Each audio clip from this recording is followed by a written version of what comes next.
Hello, everybody. Today is day 192, and I'm reading from Amos chapter 1 through chapter 5. It's interesting when these prophets in a chronological reading of the Bible pop up, and we see their association with other time periods and relationships with other prophets. It's sometimes when you read from Genesis, Exodus, you go in the order of the books as we have them in the Bible, we miss out on the timetable and the history and how all of this is connected together. Here we have Amos the prophet declaring God's message of a coming judgment on various nations. And so you have both a warning of judgment upon both the Gentiles and the Jews because of their sin and their rebellion against God.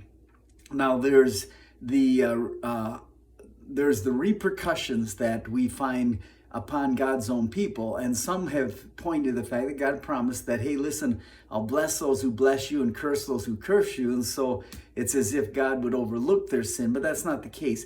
How Amos deals with how Israel could avert judgment, how they could avoid it, how they could turn this around. And then he points to the final restoration of a nation under the promised coming Messiah. Now, the prophet Amos' main purpose is to show how God deals with sin and rebellion.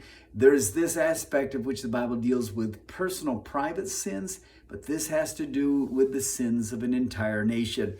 Even though Amos identifies the fact that the Jewish people are chosen, that Israel is a chosen nation, they could not and they would not escape judgment in their disobedience. And so the prophet points out the backslidings of the nation and identifies particular rebellious acts and defiance, deliberate disobedience to laws and the covenant promise of God. The whole house of Israel, that is all of the tribes, not just the 10, but now we're dealing with all of the tribes, all of the connections here.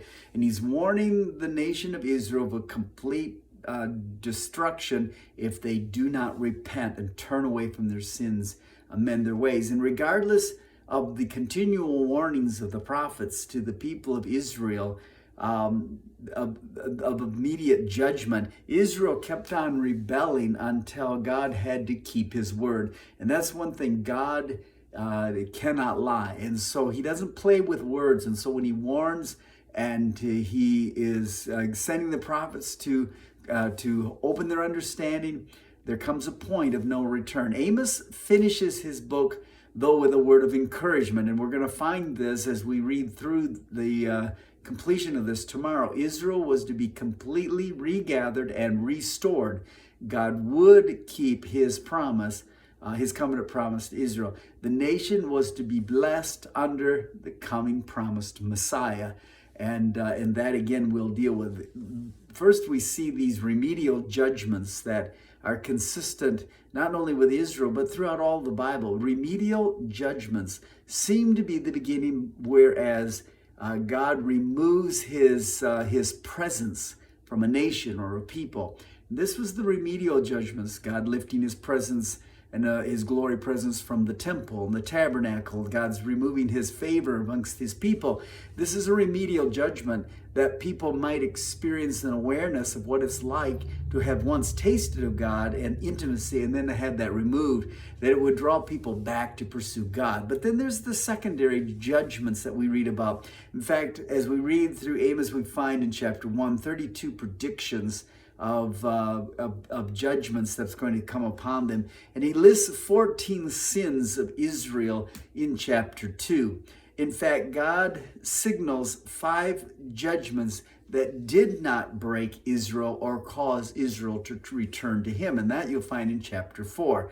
He speaks of famine and the withholding of rain. He talks about mildew and insect infestation and pestilence, young men dying in battle. And God is saying that all these things that happened to you, and yet your heart was hardened. You continued to ditch me and dismiss my laws. And then this final judgment, we have remedial judgment, secondary judgment, and then the final judgment is would be the place where God breaks the nation. He scatters the Jews amongst all the nations, and he drives them out of their own land. And this, of course, we are going to read as the Israelites are forced out, and the land is left barren, and enemies ravage the land, and many of the precious points that have been sacred to the Jewish people.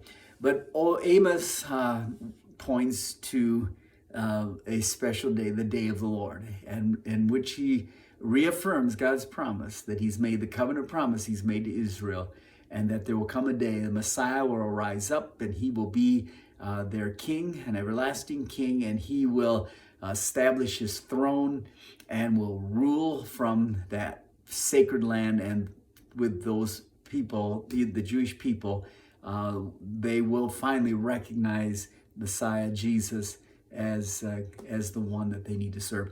So much in even a little book, but all of this, Obadiah and Amos and Jonah, all of this has to do with God dealing with the sins of people, the sins of a nation, and then pathway to recovery or returning back to God.